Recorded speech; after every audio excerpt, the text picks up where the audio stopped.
열심히 살았는데 왜 노후가 불안할까? 솔직히 말해보자. 우리 진짜 열심히 살지 않았어?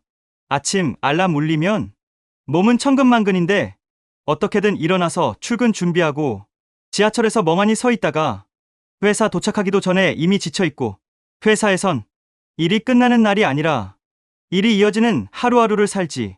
메일 하나 더 오고 메신저 알림 하나 더 울리고 이건 네가 좀 처리해줘라는 말에 속으로는 벅차도 겉으로는 네 알겠습니다 하고 퇴근해도 일이 끝난 느낌은 없고 집에 와서도 내일 일정이 머릿속을 떠나지 않아. 주말에도 완전히 쉬지 못하고 월요일엔 또 뭐하지? 이 생각이 스치고 누가 보면 말해. 야, 너 진짜 성실하게 산다. 열심히 사는 인생이다. 맞아. 우리 열심히 살았어. 진짜로. 근데 말이야. 이상하지 않아? 이렇게 살아왔는데도 어느 순간 조용한 밤에 갑자기 이런 생각이 들잖아. 이렇게 계속 살면 나중에 괜찮은 거 맞나? 지금 당장 문제 있는 건 아닌데, 당장 망한 것도 아닌데, 왜 마음 한켠이 점점 불안해질까? 열심히 살았는데. 왜 노후가 불안할까? 이유는 딱 하나야. 우리가 잘못 살아서가 아니라 시대가 이미 바뀌었기 때문이야. 첫 번째, 열심히 살면 잘 살 수 있던 시대는 정말 끝났다. 우리 부모님 세대를 한번 떠올려보자. 그 시대의 인생 공식은 지금보다 훨씬 단순했어.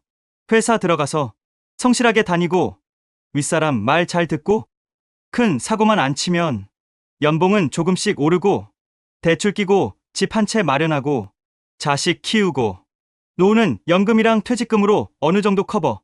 물론 힘들었지. 야근 많았고 불합리한 일도 많았어. 근데 중요한 건 이거야. 미래가 그려졌어.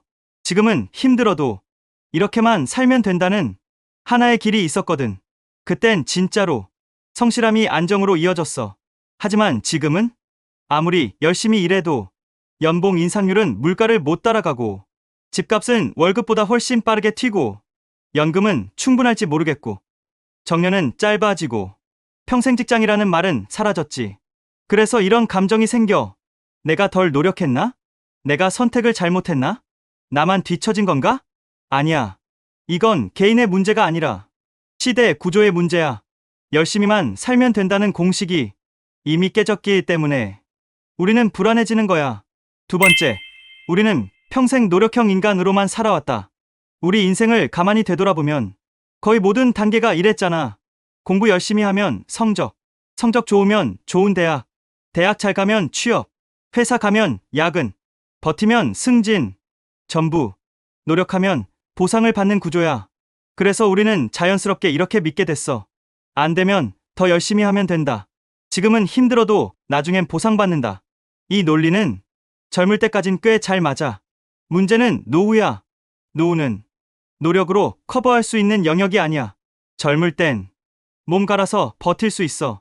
야근도 가능하고 투잡도 가능하고 무리도 가능해. 근데 나이가 들면 체력은 떨어지고 집중력도 떨어지고 기회 자체가 줄어들어. 그런데 우리는 평생 노력형 인간으로만 살아왔으니까 노후 앞에서도 이렇게 생각해. 그럼 더 벌어야 하나? 조금만 더 버티면 되지 않을까? 그래서 더 불안해지는 거야. 세 번째, 월급은 안정이 아니라 속도다. 이 말 좀 아프지? 월급은 안정적인 것처럼 느껴져. 매달 꼬박꼬박 들어오니까. 근데 진짜 냉정하게 보면 월급은 안정이 아니라 속도야. 러닝머신 위에서 걷는 거랑 똑같아. 걷고 있을 땐 괜찮아 보여. 떨어지지 않으니까. 근데 그 러닝머신 전원 꺼지는 순간은 언제야?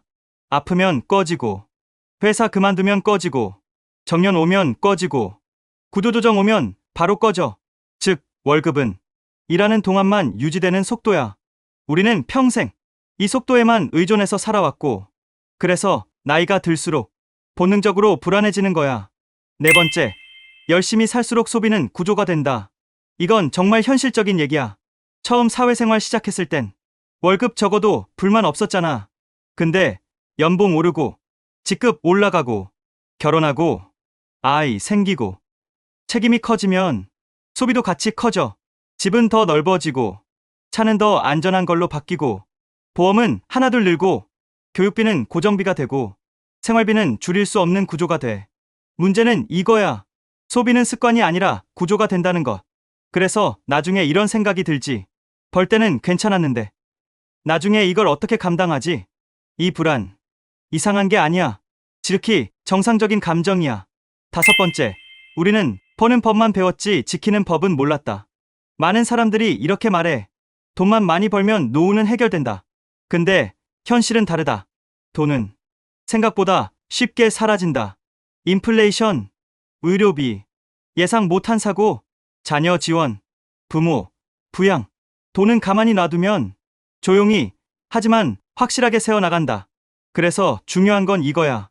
얼마를 벌었냐가 아니라 그 돈이 얼마나 오래 살아남느냐. 근데 우리는 이걸 배운 적이 없어. 여섯 번째, 노후는 어느 날이 아니라 어느 순간 시작된다. 노후가 무서운 이유는 갑자기 오지 않기 때문이야. 아직 회사 다니고, 아직 월급 나오고, 아직 체력도 있는데, 어느 날 이런 생각이 들어. 예전 같지 않네. 이 페이스로 언제까지 가능할까? 나 말고도 대체 가능한 사람이 많겠지? 그때부터 불안이 조용히 쌓인다. 아직 늦은 건 아닌데, 그렇다고 마음 놓기엔 애매한 시점. 그래서 더 불안한 거야. 일곱 번째, 노후가 불안한 진짜 이유는 돈이 아니다. 이건 정말 중요한 포인트야. 노후가 불안한 이유는 돈이 없어서가 아니야. 통제권이 없어서 불안한 거야. 언제까지 일해야 할지 모르겠고, 아프면 어떻게 될지 모르겠고, 얼마가 필요할지도 모르겠고, 누가 나를 책임져 줄지도 모르겠고, 모든 게 불확실해. 그래서 불안한 거야. 여덟 번째, 그래서 사람들은 더 불안해질수록 비합리적이 된다. 불안해지면 사람은 합리적으로 행동하지 못해. 조급해지고, 비교하게 되고, 남들 따라가게 되고, 한 번에 해결하려고 해. 그래서 무리한 선택을 하기도 하고, 과한 리스크를 지기도 하고, 후회할 결정을 하기도 해. 불안의 진짜 문제는 돈이 아니라 판단력을 흐린다는 것이야. 아홉 번째, 해결책은 더 열심히가 아니다. 여기서 많은 사람들이 똑같은 실수를 해. 그럼 더 열심히 벌어야겠네. 아니야. 이미 충분히 열심히 살았어. 이제 필요한 건 열심히가 아니라 방향이야.